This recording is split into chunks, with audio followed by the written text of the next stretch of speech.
This is the absolute fastest tiny electric unicycle ever made. It grew on me in ways that I never imagined. Let's start the review.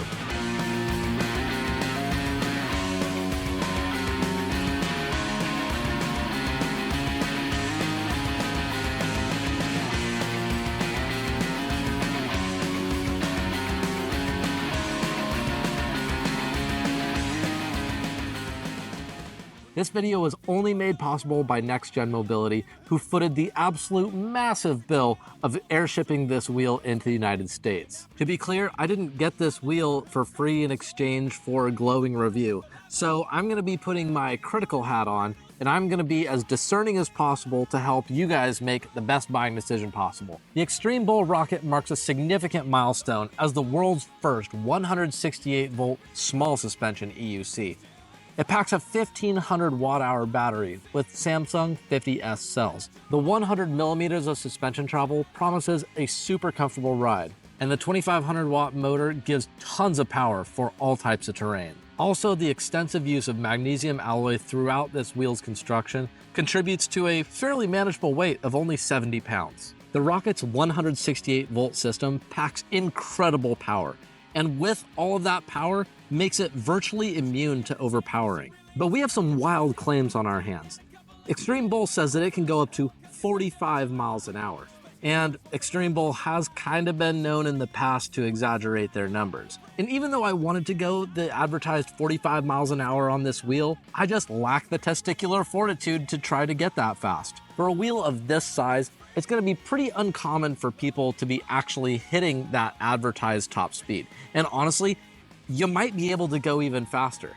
That's just the speed that they said they went on it. I would say that the happy speed on the rocket is about 28 miles an hour. Now, I know that if you guys watched my review of the Nosfet Aero, I also had it at that same speed. And before you hit that thumbs down button and unsubscribe from the channel completely for me saying that it's the same as the Aero, let me explain. This here is a small wheel, and the pedals compared to the rest of the wheel are fairly high. I don't have a whole lot of space to dampen the wobbles with my leg, so it's pretty short as it compares to my shin height here.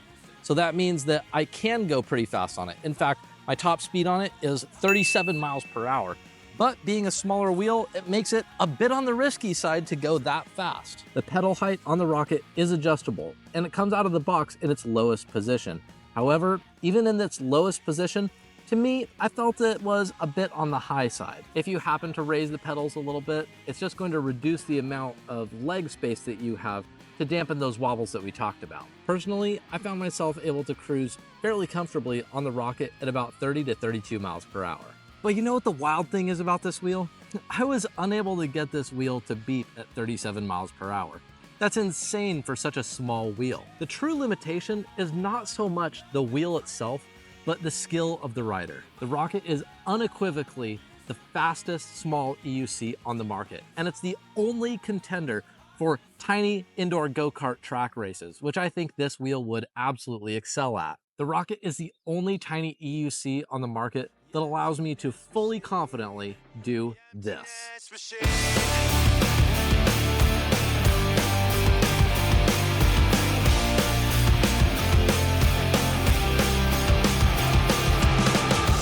Now let's talk about the ride feel and the suspension on the rocket. The rocket has a 100 millimeter suspension travel distance, which is super generous, and for this size, it's unreal. It's a humongous travel distance. And let's be clear about something before I start talking about the negatives about it. This is a good suspension. It's really good, but it may not be the best out there, and I have a few little complaints, so let's talk about that. I gotta say, I'm a bit spoiled when it comes to the suspension on an EUC. I've ridden Leapercam wheels, I've ridden Nosfet wheels, and they have just the most amazing suspension that I can possibly put into words.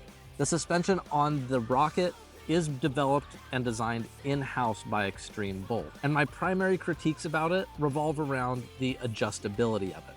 First and foremost, there is no preload adjustment on it. There is only compression and rebound, that's it. And strangely enough, both sides say compression on them. It's really weird. but the one on the left is for rebound and the one on the right is for compression. But also, rather importantly, is the fact that the compression was not really to my liking, but also I found that the rebound was not as fast as I would have liked. It was, even at its fastest rebound setting, it was just a bit slow to rebound, which makes it not 100% ideal for trail riding. Furthermore, the compression, even when turned all the way up, it was just a little bit soft for someone of my weight. I would estimate that the Rocket is good for riders up to about 230 pounds with all of their gear on. But on the other hand, Extreme Bull has committed to, for batch 2 and onward, they're gonna be offering a stiffer spring option for the suspension. So not all hope is lost if you happen to be a heavier rider. But as I think about the flaws in this suspension, maybe I'm just spoiled. Maybe I just could gain a little perspective. After all, this suspension is, without a doubt, hands down, better than the suspension on the InMotion V11, V13, Bigode Master, EX30, Master Pro. All of these wheels, it has a better suspension than all of them. Regarding the overall ride feel, if you're familiar with the characteristics of how Bigode wheels tend to behave, from their pedal tilt behavior to their responsiveness, then the Rocket will feel immediately familiar. At its core, this is a Bigode EUC, using the Bigode app for setting adjustments and other functions. I noticed that the Rocket's motor is distinctly growly and grunty, always at a lower speed. Whenever you're accelerating, and you don't have to be accelerating hard, it'll just give you a little. The sound is not a cause for concern, but it does take a little bit of getting used to.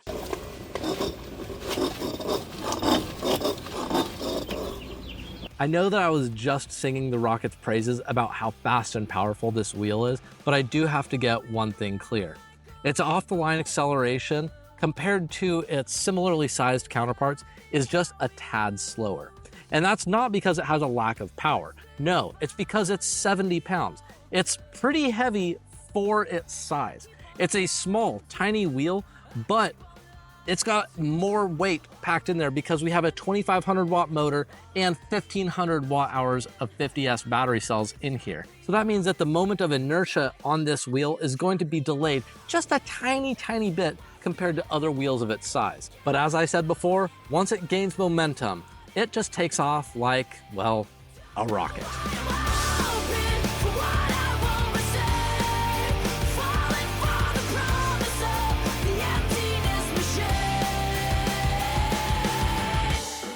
I'd categorize the Rocket as a jack of all trades and a master of none.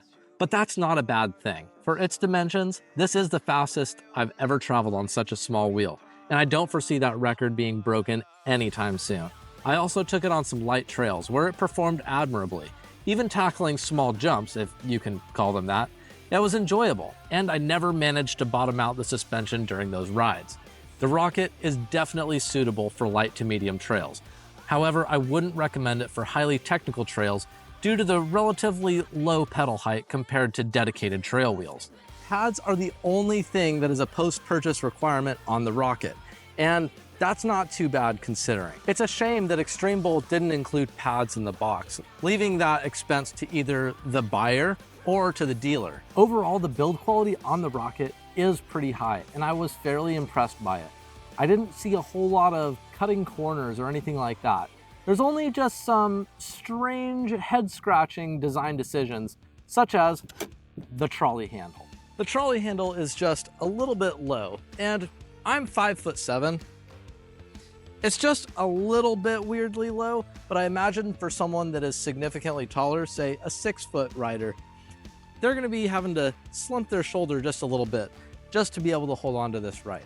The other thing I found about it to be just a little bit weird is the fact that when it's in the down position, it sort of gets in the way of the rear handle.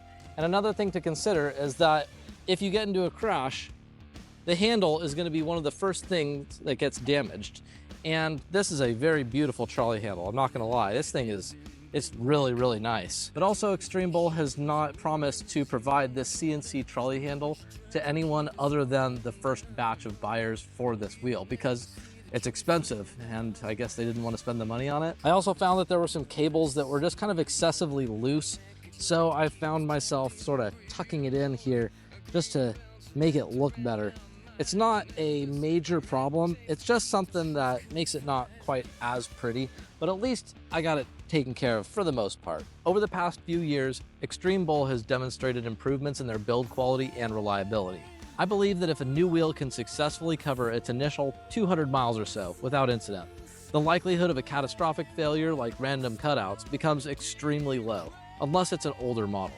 Based on the build quality of the Rocket, I fully anticipate it lasting for many thousands of miles. Extreme Bull has not yet implemented many of the safety features adopted by their competitors, such as hull sensorless operation, official IP waterproof ratings, or battery UL certification. The one they have included on the Rocket, largely due to significant public demand, is the Smart BMS, which allows users to monitor individual cell voltages for enhanced fire safety. Secondly, and uniquely, the Rocket's immense speed can be considered a safety feature in its own right. While it may seem counterintuitive, consider what happens when you overpower a typical EUC motor. That fear is virtually non-existent on the Rocket, and its substantial speed headroom is an inherent safety characteristic that is unmatched in its size class. The Rocket weighs 70 pounds, which may disappoint some potential buyers, but the Rocket has proven that it is able to easily outpace any of its similarly sized competitors without a doubt. Yes, there are certain unrefined parts of the Rocket, so I would liken it very similar to an extremely souped up muscle car. Yes, it may be missing a few bells and whistles here and there, but what it does also have is pure, raw, unadulterated power. And best of all, it's an extremely versatile wheel for its size. Whether you want to hit the trails with the knobby tire, or if you want to hit the streets with the knobby or the street tire, this thing is able to do pretty much everything. There is no other EUC on the market that delivers this level of versatility. Given its performance capabilities and its relatively small size, I think that the Rocket is an outstanding choice for total beginners. But as proven by the fact that I never personally hit this wheel's top speed, it's not just for beginners. The Rocket is a wheel that will evolve with your own skills. And when you become an advanced rider, you will still be reaching for your small wheel, the Rocket. If you found this video to be mildly interesting, then please grant me some mild satisfaction by hitting that subscribe button. And check out NextGen Mobility's website right there, where you can get the best deal on it anywhere.